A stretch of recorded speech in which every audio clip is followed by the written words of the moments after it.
கோவையில் union bank of India 107வது நிறுவன தின விழா நடைபெற்றது.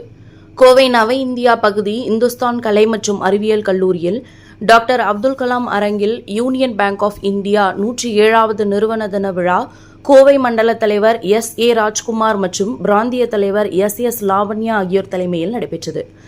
இந்தியாவின் முன்னணி பொதுத்துறை வங்கிகளில் ஒன்றான யூனியன் பேங்க் ஆஃப் இந்தியா 11/11/1919 அன்று சேத் சீதாராம் பொத்தார் நிறுவினார். அன்று மகாத்மா காந்தியால் துவக்கி வைக்கப்பட்டது. வங்கியின் 107வது நிறுவன தின விழா கோவை, மும்பை உள்ளிட்ட இந்தியாவின் பல்வேறு நகரங்களிலும் உற்சாகமாக கொண்டாடி வருகின்றனர்.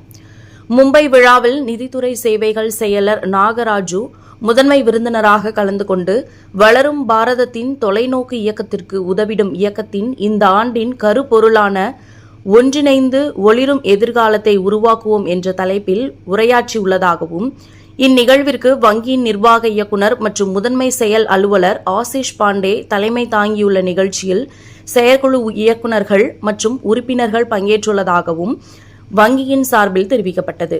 இந்நிகழ்ச்சியில் வங்கி பணியாளர்களின் இசை கச்சேரி, நடனம் உள்ளிட்ட பல்வேறு கலை நிகழ்ச்சிகள் நடைபெற்றது. இதில் வாடிக்கையாளர்கள், வங்கி பணியாளர்கள், மேனாள் தொழிலாளர்கள் மற்றும் அவர்களது குடும்ப உறுப்பினர்கள் உட்பட ஏராளமானோர் பங்கேற்று நிகழ்ச்சியை சிறப்பித்தனர்.